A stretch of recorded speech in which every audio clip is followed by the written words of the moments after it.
All right, board number 5 in Austria finds Matt Lynch playing from Dublin. I believe our first Irish player, at least playing from Ireland so far this year. In England, we've got Brad Blitstein from Vermont. In France, we've got Melinda Holley from properly spelled Phoenix City in Alabama.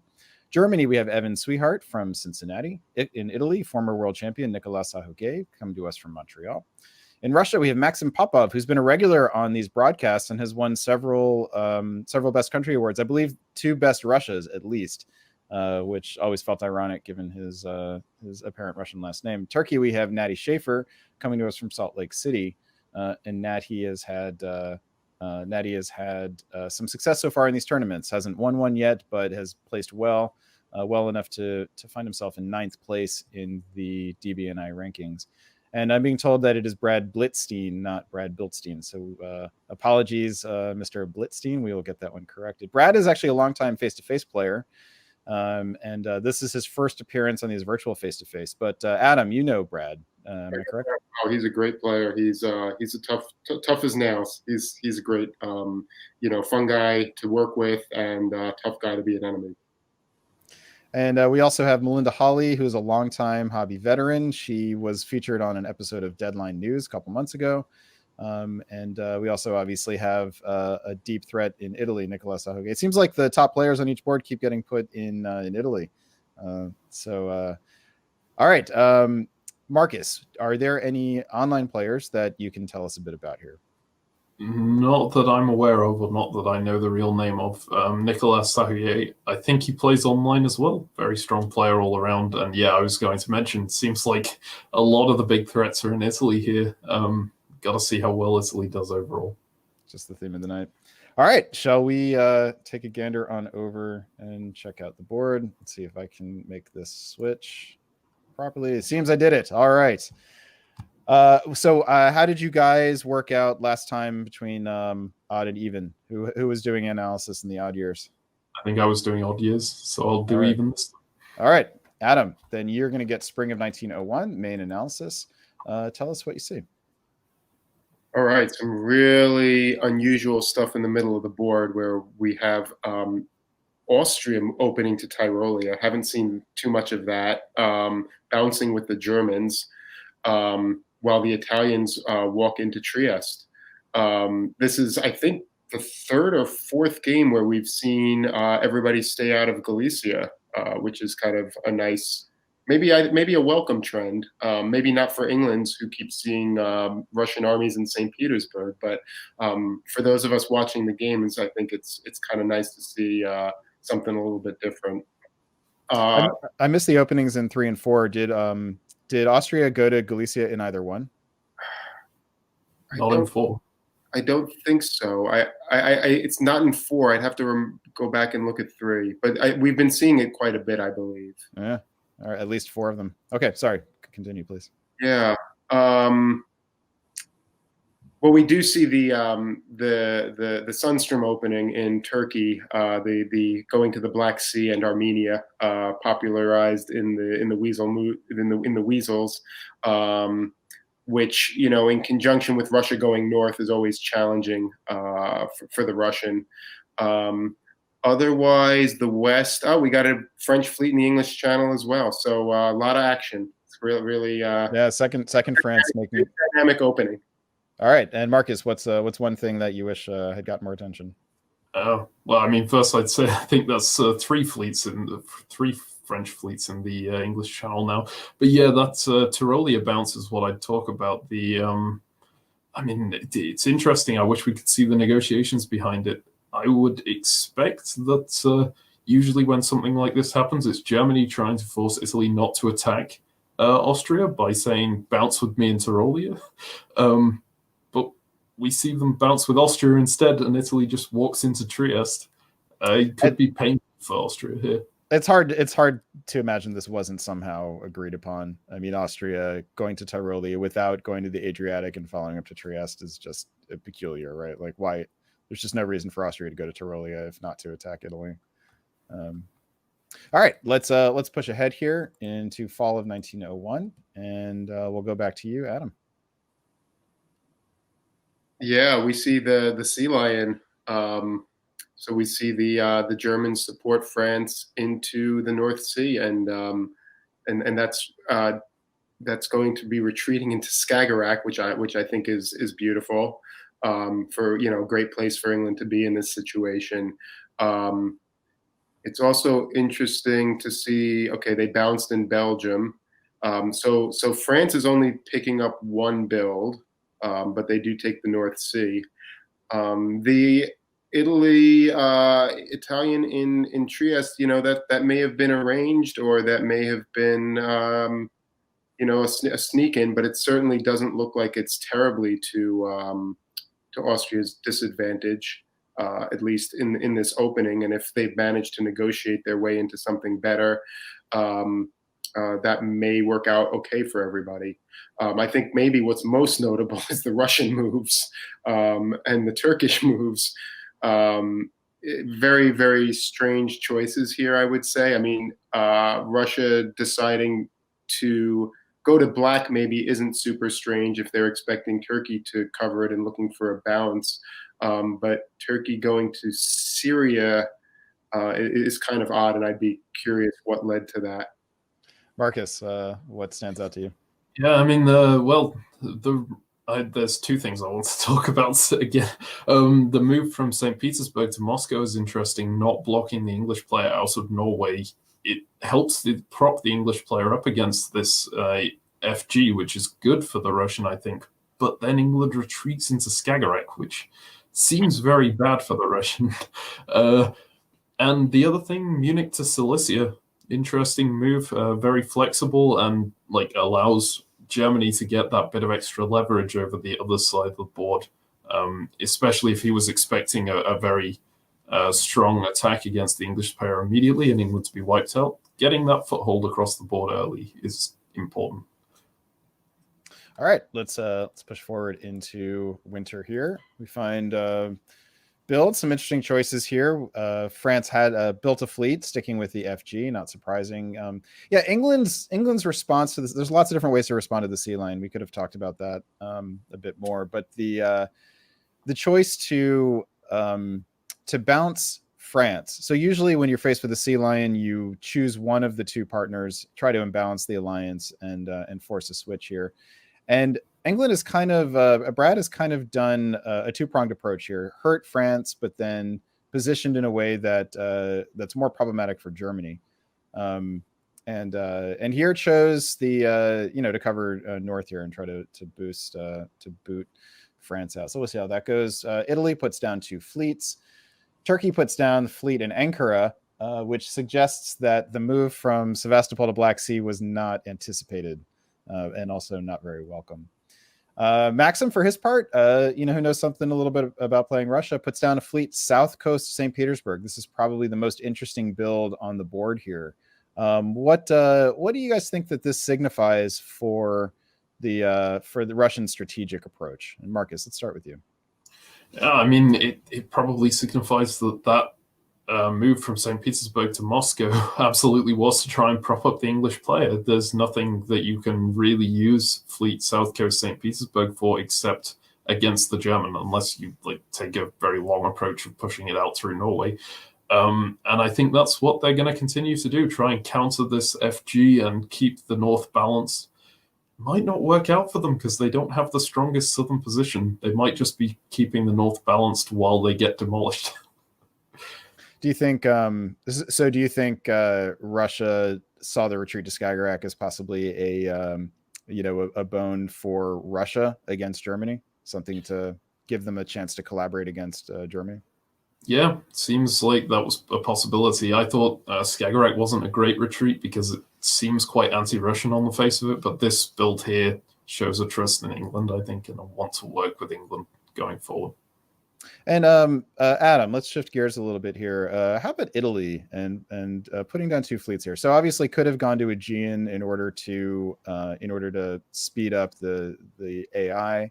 Instead takes Tunis with the convoy and then puts down 2 fleets. What do you see as Italy's sort of anticipated direction here? He's got options, right? He can go against France or against Turkey in this situation. I think it's a little slower against France, because of the army in Tunis, but it's not that much slower. You can go up to Tuscany, Tyrrhenian Sea, convoy the army back in the spring. So it's options. Certainly, if I'm Russia, I'm lobbying Italy pretty hard to come after Turkey, and there's a pretty solid case to be made for that, right? Greece can go to Aegean, Ionian can go to Eastern Med right now, and if Turkey's preoccupied with kicking Russia out of the Black Sea, they could both go.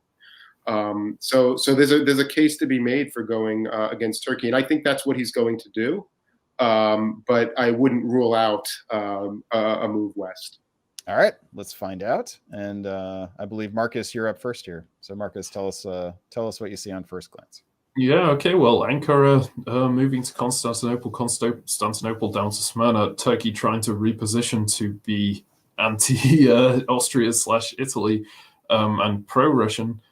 Don't know whether it's in time here because you just lost Aegean and Eastern Mediterranean. Elsewhere we see Italy moving out of Trieste, very pro-Austrian. Austria, Italy working very well together all over, and Russia about to feel the pain as well as the Austrian unit moves into Galicia. German units in Cilicia holding, not doing anything at all, not using its influence. I guess it's just waiting to see what it would need to influence. But that move to Tyrolia could be irritating for the German player. In the north, Russia actually supports whole Denmark and moves that army up to St. Petersburg. So maybe this was all deception, and Russia is trying to rotate their fleet into Norway and get the other fleet out as well, join this France-Germany alliance. Seems like a weird build to do if you're doing that, but seems like it could work out for them, except that they're going to face losses in the south. All right, and Adam, what's one thing you want to point out? Yeah, I mean, I'm not 100% convinced that that Russia is going to be in a lot of trouble in the south. I mean, Turkey's shifting things around. They do go to Armenia. I'm kind of surprised to see Austria go to Galicia in this situation where they're clearly making. Maybe it's not clear. I mean, what looks to be like a fairly aggressive move against Turkey. I mean, surprising that they don't either shift the armies south or just do an agreed upon bounce with Russia, because really you want to have that AIR going on to make quick work of Turkey here. So that is a little surprising. So this maybe it isn't a real attack on Turkey, maybe it isn't a real attack on Russia, or maybe it's just jumping the gun a little bit. And but I don't see Austria fighting both of them. I don't think there's a way to do it. All right, time to find out, and the answer is Marcus. Tell us about it. Okay, I mean, Austria goes for both of them, loses Greece in return, with Tunis being convoyed across, which is awful for Austria and they lose Vienna at the same time. They're down to just 3, do manage to pick up Romania, but that just makes them another enemy. Turkey doing well to turn the Italian around here, and Italy doing really well out of changing gears there as well. What else? Russia doesn't make as many losses. Well, they do make a loss here, and they retreat into Sevastopol, but they seem to be in an okay spot because of this stab. In the north, they do manage to take Norway, but they take it with the army, so they're leaving their fleet in Bothnia, ready to move against the German. And England seems to be throwing everything against the German. Yeah, they do block North Sea, but they're just going for Denmark here. Germany's feeling the pain, and France manages to pick up Belgium and Spain, and they're still in English Channel, and they're still in Norwegian. Beautiful position for France. This is a surprisingly an unusually active fall of 1902. What's one thing you want to draw more attention to, Adam? Yeah, I mean, I think that Marcus touched on this. I think the decision by Russia to take Norway in the way that they did is probably, maybe suboptimal. Maybe what you really want to do is move the fleet in and get the fleet into Sweden, or drop into Baltic or something like that. Or but probably not drop into Baltic in this situation, but at least get those fleets out into a position where they can do something. I guess I would also say just nice play by Nicolas down in the south, really just taking advantage of a mistake on Austria's part and making him pay for it. Yeah, this is a brutal stab already in fall of 1902 by Nicolas. So, all right, let's run through some builds here. In England gets what I assume is a rebuild here. Must have been, yes, because the Norway fleet was taken off the board rather than retreated to Barents. Puts down fleet in London. France uses their surplus to build another fleet in Brest, but it puts an army in Paris here, which is an interesting potential signal to Italy, who for his part puts down 2 armies, which also may be a potential signal toward France here. Elsewhere, we have Germany pulling the Army Silesia that I believe just held a couple times. Didn't really do a whole lot. Otherwise, the rest of the board is static. All right, guys, here we are, spring of 1903. This board is surprisingly dynamic already, and make a case for me. Who's got the best? Who would you want to be? And Adam, we'll start with you. Italy. I mean, maybe with France in a close second, but you're in a great position here. You've actually set yourself up to work with the Turks potentially. You just put 2 armies down, and Turkey helped you into the Aegean last turn. You're in a position to work with the Russians while still making gains against Austria. You've got neutral line with France that doesn't look like there's much risk of it being violated anytime soon. I think it's very strong, and there's a lot of opportunities for gains. And Marcus? Yeah, I mean, I'd agree. Italy is really strong. The other player I would point out, France. I think something I forgot to mention last phase, Norwegians supported the Russian unit through from St. Petersburg to Norway, so I assume France had something to do with the decision of what unit takes that. And taking it with an army means that Russia is only positioned to attack Germany here. That's beautiful for France. The only potential downside I see to the French position is just how strong Italy is and how quickly they could move on France. So no votes for Russia. That's interesting. You guys both think they're a little bit too locked up tactically, but with France and Italy being next to each other, more prone to fight each other than to fight Russia, that could potentially work to Russia's benefit later on. Yeah. I do like the Russian position. I just don't see where the builds come anytime soon, especially with the army standing around in Armenia. Got it. Would certainly be a slower burn option. All right, let's push ahead here in spring 1903. So we're back to the odds, which means Marcus is up first. That's right, isn't it? I did last year. So all right, then Adam's up first. All right, good. Then don't listen to me. Let's go back here. So Italy convoys to Albania. I think that was probably to be expected. And interestingly, in some ways, it looks like everybody's working together here, which, we'll see how long that can last for. We have the Italians supporting the Turks into Serbia while the Russians forced Romania. But, easy come, easy go in the north. After supporting the Russians into Norway, the French now support the English back into Norway. And certainly some suggestion that there might be some kind of a EF here. Strange choice by France to move Brest to Gascony and walk out of the English Channel rather than just moving Brest to the mid-Atlantic. I don't particularly understand the rationale for that. And I don't think it's a particularly strong move. I think it locks up your options substantially. On the other hand, France and Germany seem to have some pretty strong agreement over the Low Countries, where they're both basically just march out of Belgium and Holland. And there's not a lot for France to do with that army in Picardy right now, but on the other hand, the ability to actually demilitarize themselves and get those armies elsewhere into play is pretty nice. This is a very late breaking and unconventional Western triple all of a sudden. Marcus, what's one thing you want to focus more attention on? Yeah, I mean, The main thing would just be that same thing Adam talked about, that move from English Channel to Mid-Atlantic Ocean. I feel like it's really weak. If France had a really, really good position here to run this Western Triple, they didn't have to give up English Channel. Admittedly, they do still have a good spot, given that they have the fleet in Norwegian that can kind of stab at any time if they want to. But I would have really preferred Brest to Mid-Atlantic and maybe trying to talk the English player into putting their fleet into North instead of moving into English Channel here.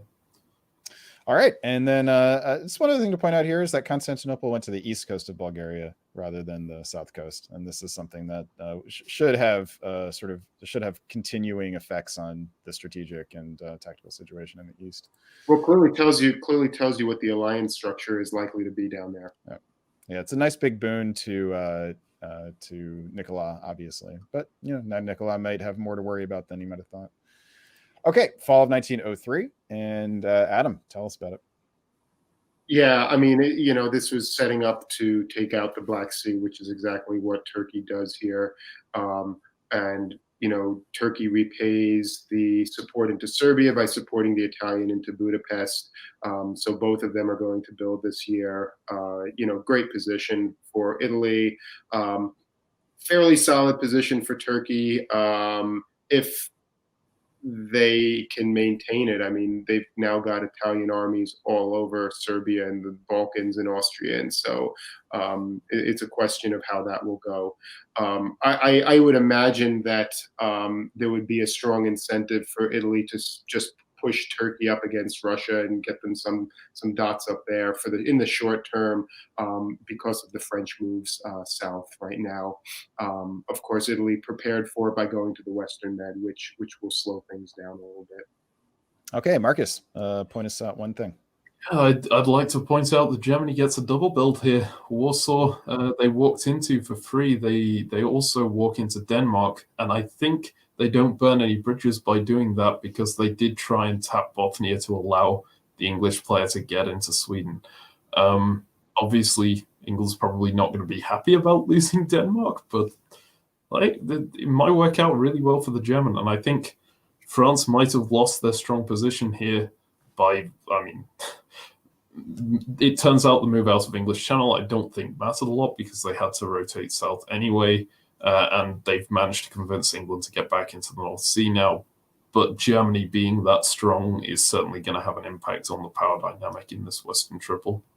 It's kind of a nice job by Brad. We should give Brad some credit here for doing a survival dance and succeeding with it. I mean, things looked pretty bleak for him in the early years, and he doesn't. It's not great here, but it also he doesn't look on threat of being eliminated, at least not anytime soon. All right, let's check out some winter builds here, and we find Germany plopping down 2 armies, probably not a surprise. And there's a lot of fleets up here, isn't there? What is that? We got 7 fleets, all next to Norway or Sweden. That is 8, I think. A lot of fleets. Did I miscount here? 2, 4, 6. Yes, you're right. 8, indeed. Yeah. Well done. And all right, so elsewhere we have another Italian army. This one in Rome, curiously. Is there a logic for that? I think so. I mean, he's working with the Turks. Trieste can cover Venice. Rome can cover Tuscany. It makes sense to me. Okay, that works for me. And then we get an army in Smyrna, which also makes sense given the Turk is clearly committed to the IT alliance. But why Smyrna, not Khan?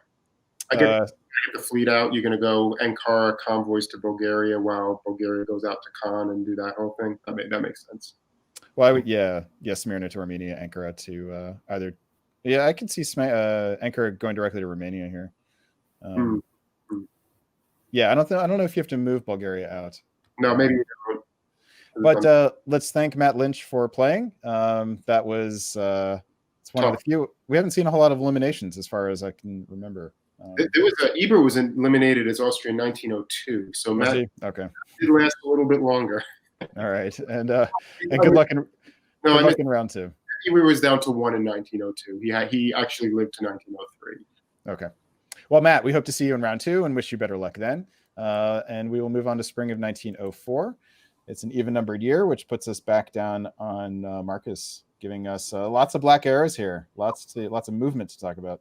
Lots of black arrows. Russia moving all out against the German here, trying to take Warsaw back, and Turkey just walks into Romania and Sevastopol as a result. Sevastopol, obviously, they would have preferred to have the army in, and I'm surprised they didn't try and convoy anything, but I guess they didn't trust that the Russian was actually doing this. And works out really well for the Italian as well, because he just walks into Serbia, going to pick up that for free. France's moves don't work out. Guess is wrong on trying to take Western Mediterranean, but even if they had gone to Tunis, they'd just be knocked out again in the in the full turn. So, yeah, not a lot that's good about that. They do manage to put the German army into Tyrolia. I don't think that's going to lead to any gains. Italy just has too strong of a position for defense here. And Russia does actually manage to prevent the convoy to Livonia happening by dislodging that Baltic fleet, putting themselves in a fantastic position for taking Warsaw back. But of course, they're going to lose everything else as a result, it looks like. Yeah, it's a real scorched earth response. Adam, what's something you'd like to draw more attention to? I wonder how much this game looks differently if France, stays focused on the north on England instead of swinging down. Does Nicolas still actually go in that direction, or does he keep his fleets poised in the east for a while? But what's done is done. Again, great for Nicolas. Okay, Turkey, you take Romania, and I'm going to follow right up into Serbia, and there's nothing you can do about it in the name of the alliance. So, too darn bad. So you guys are both expecting the Italian army to remain in Serbia at the end of this year? Oh, yeah. Probably. Right. That's whether on purpose or not, that's kind of the interesting question here. Let's find out. And the answer is it does, and it's on purpose. Yeah. I think Turkey still gets a build, right? So Turkey's picking up too, and so they both get a build, and it's not a hard sell, even though, hey, I'm at 9 and you're at 6, but like, what are you going to do about it, Turkey? All right, Marcus, tell us about the rest of the action on the board. Right, I think the big story of this phase is the French turnaround, going into Irish Sea, going into Mid-Atlantic, and taking Norway. Pretty beautiful stab, but it comes with the caveat that Italy is in the Gulf of Leon and the Western Mediterranean now. Yeah. You could have a really hard time pushing that advantage without losing something in Iberia, and this is just saying Italy have the board top right now, I think, because Italy just has that fantastically strong position unless someone can convince Turkey to stab, and even there, I think they don't really have the support to do it. Germany, as expected, gets kicked out of Warsaw. Russia holds on to 3 in the north. Maybe they can get a survival out of this, especially with the Western Triple now falling apart. And Germany rotates around and blocks an English stab. It looks like everyone in the Western Triple was trying to fight each other here. And it worked out. It maybe worked out well for France, but probably not, because it just speaks well for the Italian position. All right, Adam, what's one thing you want to draw attention to? Brad, who started in a bad position and is really fighting hard to get himself into a solid, potentially try to get himself into a solid second place here. So a lot of credit there. I really don't like what France is doing here. This is a common problem that we see.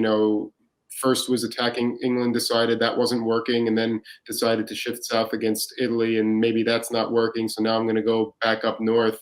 And, you just get yourself into a position where it's hard to have anybody next to you trust you.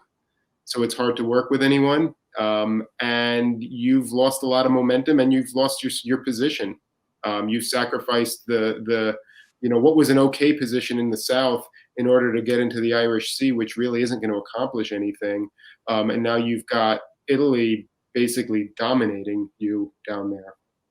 So Brad actually picks up a build here. It's worth pointing out. Picks up Denmark, loses Norway, but picks up Denmark and Sweden. So that merits a fleet in Liverpool, which makes the French back and forth even a little bit harder to accept. Russia drops a bunch of units. Germany drops a bunch of units. The fighting in this area has not worked out well for them. And Italy puts down another fleet, seems to consolidate his position, and Turkey obliges by putting down another army. So let's push ahead here. Spring 1905. We're back on the odds, which means Adam, talk us through all the black arrows here. Yeah, I mean, this is a nice job by the IT Alliance to, sort of put themselves in this kind of trust but verify position where they don't need to leave too many units back. They're able to advance things. Turkey's moving the armies forward, gets out of Sev. Just pretty nicely done. I think if they wanted to be a little bit more aggressive, Romania obviously could have gone to Ukraine, but they're really just doing their thing. And the French position continues to get worse, right?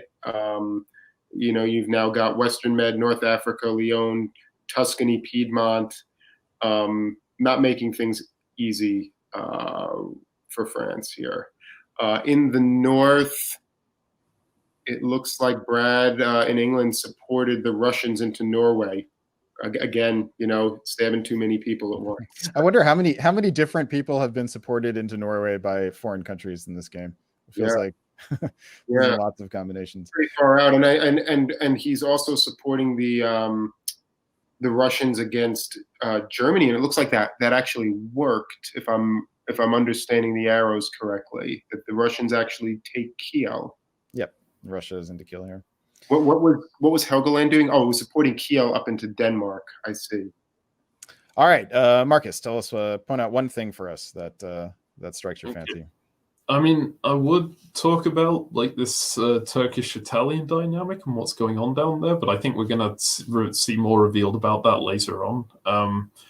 What I would want to say is I really love what the Russian is doing here. I think they had a very good reason to just disband their Baltic fleet last turn and keep the three armies and just turtle up and say, okay, I'm going to try and stick with what I have until the end of the game. Instead, they're like, no, I'm not accepting that. I'm going to push into Kiel. I'm going to push into Norway. I'm going to try and get what I can and like get myself back into contention. That's actually working out for them. Can Russia get a build? That's what I want to know. If they're lucky, they'll get two. Yeah. Can they at least get one? That's what I'm excited to see. All right, let's push forward here. Fall 1905. And Adam, tell us about it. Well, Russia goes for the self-bounce in Warsaw between that's pretty funny. But it turns out he didn't have to guess because nobody went for either of them. So Russia will get one build or two. With Kiel is destroyed. So they'll get a rebuild then. They get right, and they took Norway, so they're going to get two builds. A build and a rebuild. Yep. And a rebuild. Great job by Russia. I mean, this is a good fight in the good fight here.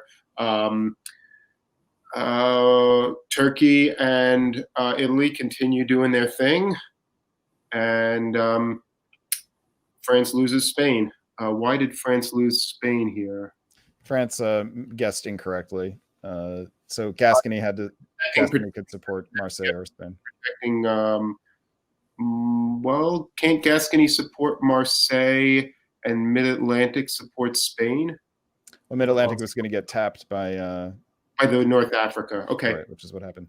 All right, Marcus, point out one thing for us that you want to draw more attention to. All right, I guess it's now this Italian-Turkish relationship here. I think the Italian has the upper edge of it because the Turkish player is now pushing all their armies forward, and the Italian has very good reason to keep their units back. Especially giving them that excuse is that German army in Tyrolia, which I don't think we've mentioned very much, but it gives the Italian reason to keep a line of armies quite close to the Turk. It does feel like if Turkey were going to stab and take a shot at the board top, this was the turn to do it, wasn't it? Yep. If you know that if you're Turkey and you've talked to Germany and you know that Tyrolia is going to Trieste here, then Serbia is the attack point. Am I right about that? Yeah, you don't actually gain that much though because you only get the one center off of them. But I think attacking after this point is going to be really, really hard. So you kind of committed yourself by not attacking here to sticking with Italy and hoping they don't stab you. All right, let's keep going here. And winter 1905 sees another army roam. Sees a couple French fleets come off the board, and Maxim goes for the. I was really hoping to see a fleet in St. Petersburg, just for the fun of it. But of course, that would not have made a whole lot of sense tactically, and especially given Turkey's misorder, which we sort of skipped over, which is fine. Instead of convoying to Sev, he's Black supported Khan to Sev, so that didn't work out. All right, spring of 1906. And we are down to Marcus. Tell us what you see. Okay, well, Turkey actually does take the attack this turn, and an Italian misorder that's really painful with this backstabber interface. You have to click on the right coast of Bulgaria to get that support through, and the Italian clicked on the wrong coast, so they don't even manage to hold. Well, they don't even manage to keep the Turkish army out of Bulgaria. We do have to wonder, with this in mind, whether that failed convoy last turn was purposeful. On purpose or not, yeah. Turkey could well have been. Elsewhere, I mean, we see England rotating around. It could be to defend the French against the Italians. It could also be to set up for a stab on Brest and to push into mid-Atlantic Ocean. I guess we'll see. I think with the Italian weakening, there's more of a potential for England to try and make a run for the top of the board. Probably won't work, but it's there. Elsewhere, because of the Turkish pullback, we've got Russia actually making progress and maybe being able. I don't think they've got anything they can take right now, but it's a good start. And Germany just holding their position, which actually sees their position getting better because of England moving back. All right, Adam, tell us, point out one thing for us that you want to draw more attention to.